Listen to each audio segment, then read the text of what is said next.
Welcome to the Contractor Success Forum. Today we're discussing the Infrastructure Investment in Jobs Act and what it means to you, our listeners. On the Contractor Success Forum, we discuss how to run a more profitable, successful construction business. And who is here to tell us how to do all these things? We have first Stephen Brown, McDaniel Whitley Bonding and Insurance Agency. And we have Wade Carpenter and Company CPAs. And I'm Rob Williams with Iron Gate Entrepreneurial Support Systems.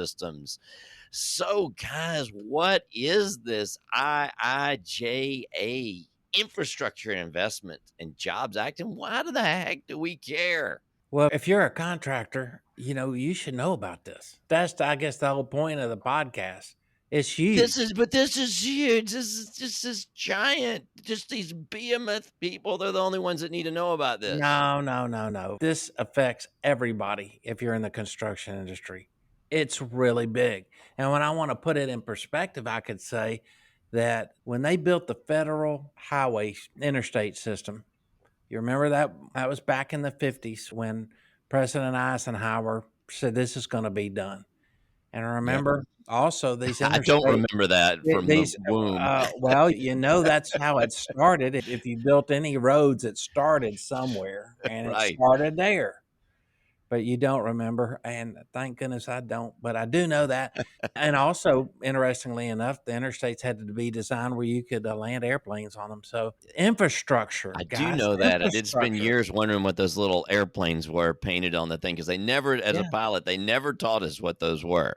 All right. Well, you're driving around and you hit a pothole and it pisses you off. You're like, man, Yeah. somebody needs to fix that. Well, Yeah. the somebody is infrastructure. So that's infrastructure has been going down the tubes for a while and they're pumping a lot of money into it. It's long overdue. And this is a bill that has been funded, at least the new part of it, it's already been funded by other initiatives. So it is not designed to raise your taxes. It's funded through the federal government through other things. So anyway, here we got this bill, and they say $1.2 trillion, in the bill. But the main thing is a lot of that has to do with normal maintenance. So new construction, new projects, it's $550 billion of that 1.2 trillion. And that's over the next 5 years. And they say just this year of that, they can only crank out like 10% of that amount or $55 million worth of work out because we got the bill going and now we got to get all these projects done. But how are we going to do it? And we talked in that federal contract, and we talked about who gets this stuff done. And it's the Department of Transportation, it's the U.S. Army Corps of Engineers, it's NAVFAC and some other entities. But all these organizations that have to get these projects done, from repairing and replacing dams to new water systems out west, you know what a big issue that is. And then new power systems, new off the grid recharging. All that comes into play right now in this bill.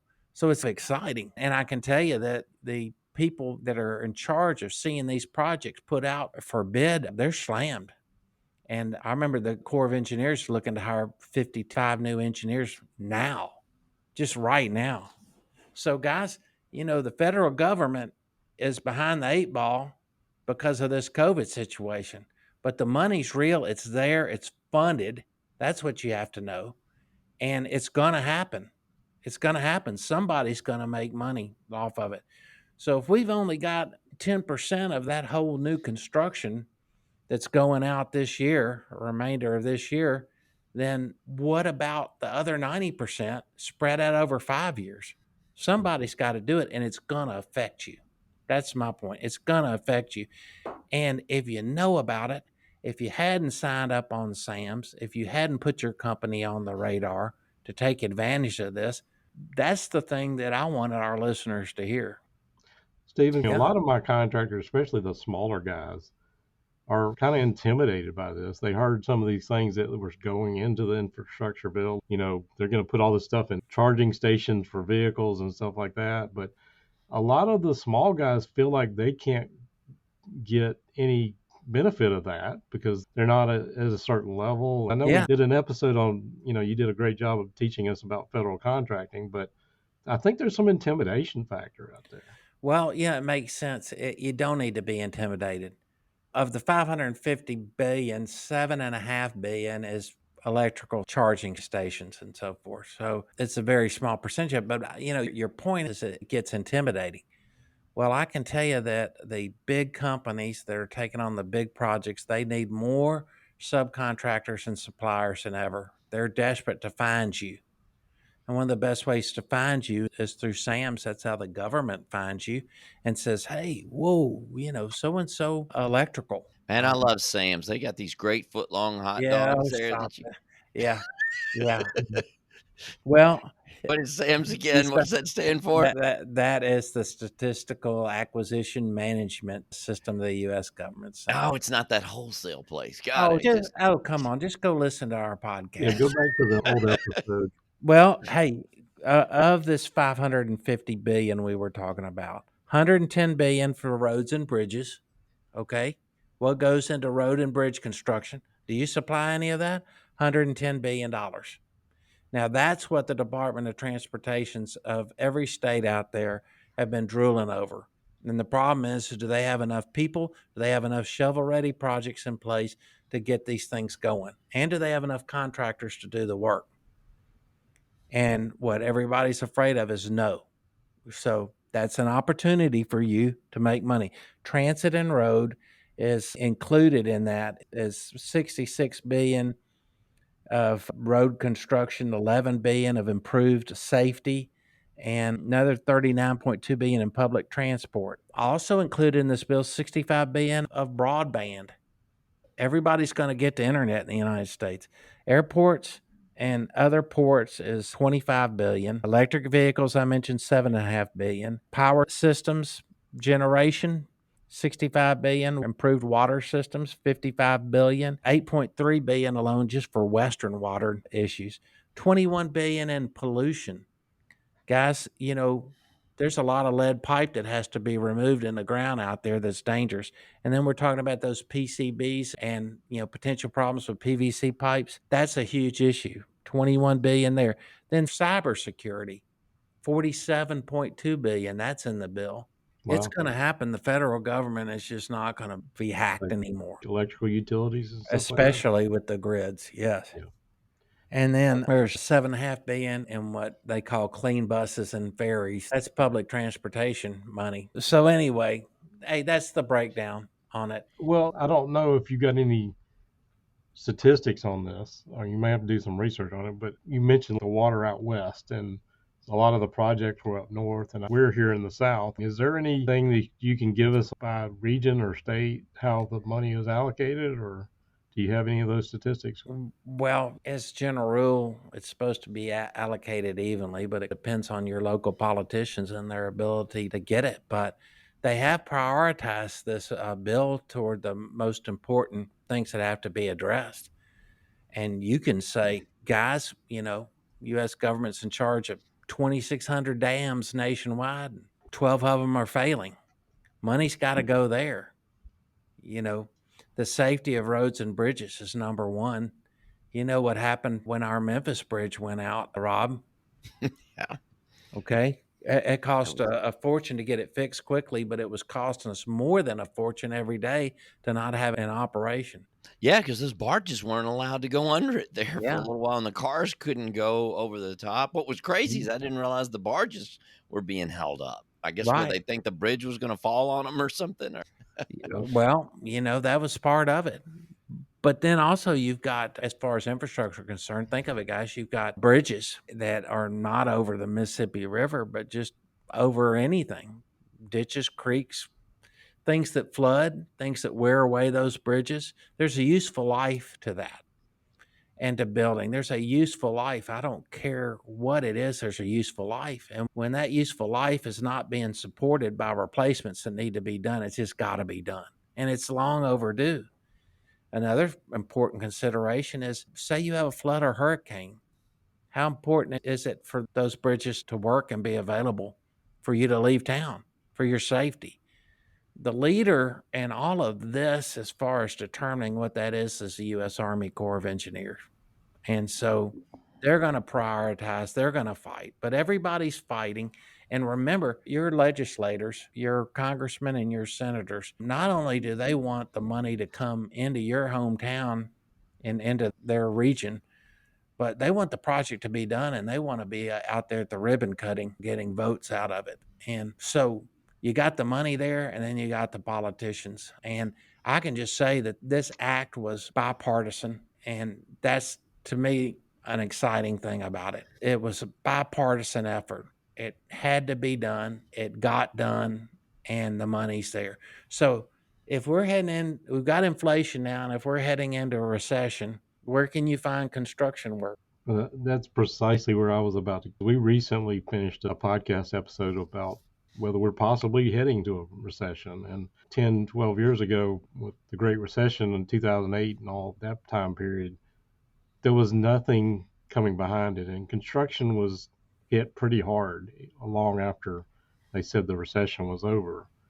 And so, Stephen, how do you feel like, could this prop up some of this if we're heading into a recession now? Yeah, it is going to prop it up. It's there and it's real. It's huge.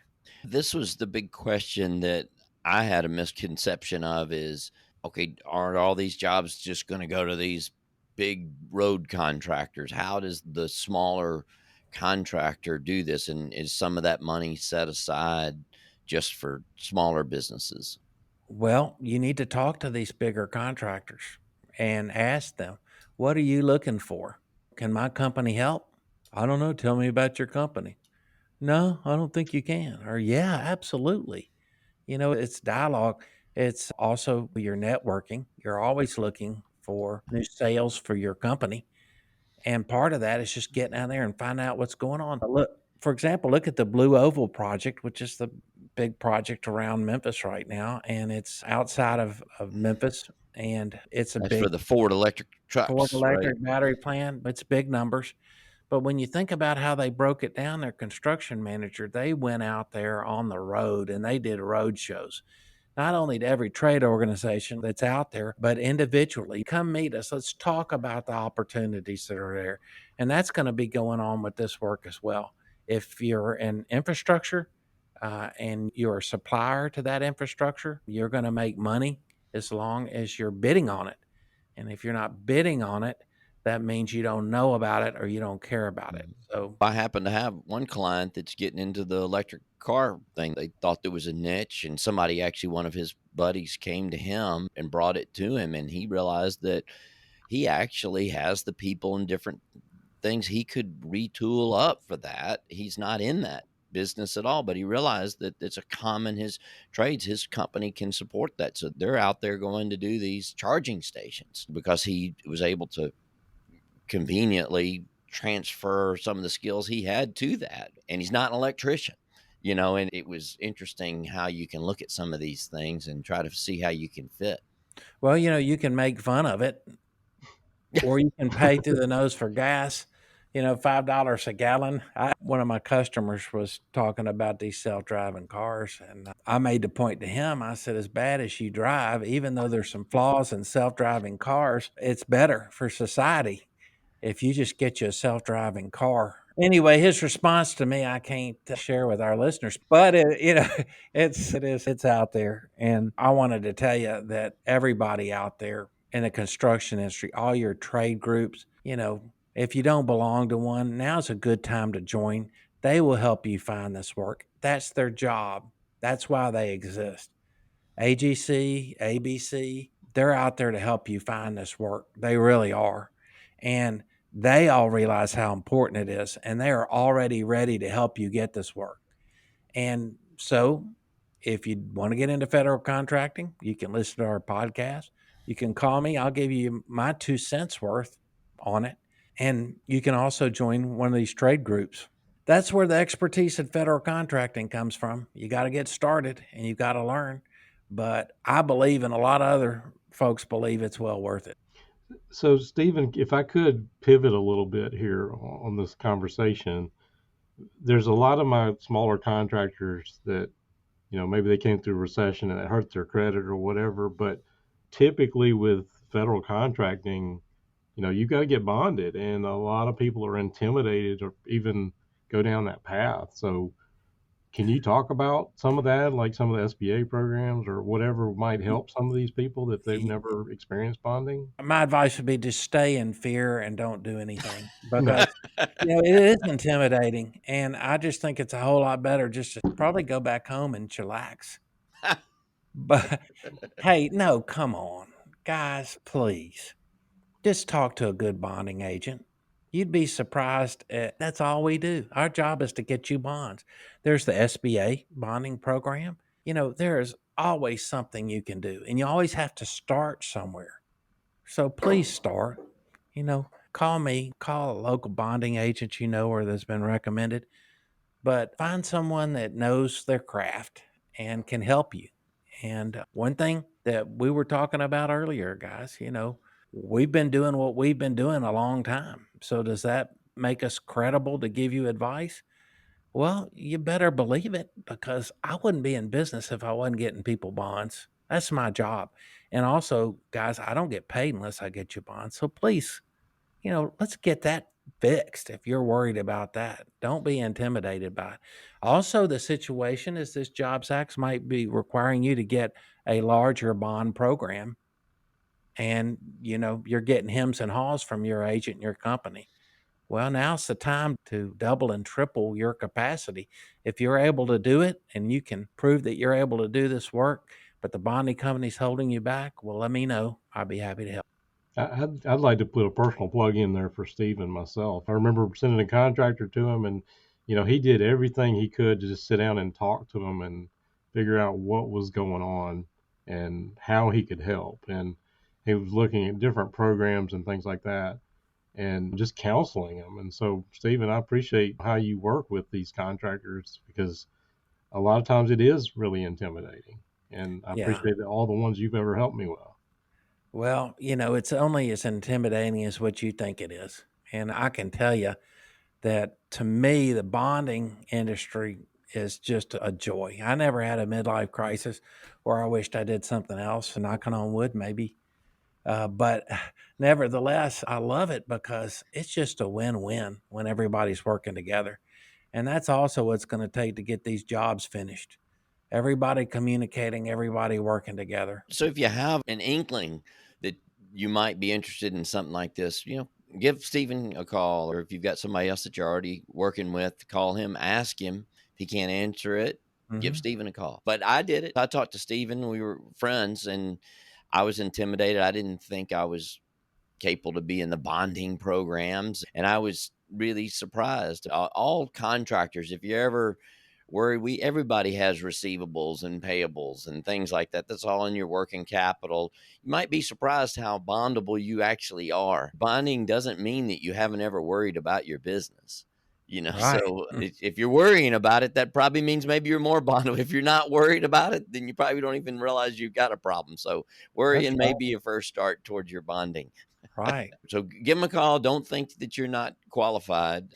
All All right. right. Well, thanks, guys, for the plug. But I hope our listeners get something out of this and understand what options are available with this new act that's out. Oh, and another thing, I remember going to that meeting. One more plug here, Steve. You and I spoke. It's something at the airport, and I was shocked at who all these contractors were. There are so many different jobs. It doesn't mean that you own heavy equipment to be a bonded car. There are so many other contractors that do. I remember the people that fill the toilet paper. That was the shocking. That was the sign people at the airport, and the people that fill the toilet at the airport are bonded. It's Yeah. like, what in the heck? This is a bonded contractor. Well, So, I so personally think that's overkill, but but they were there. I was just shocked that they were at that meeting. when you break down a project and you put a bid together, you knew all the unit cost involved and you know all the people involved. This is a people business. And I think it's going to take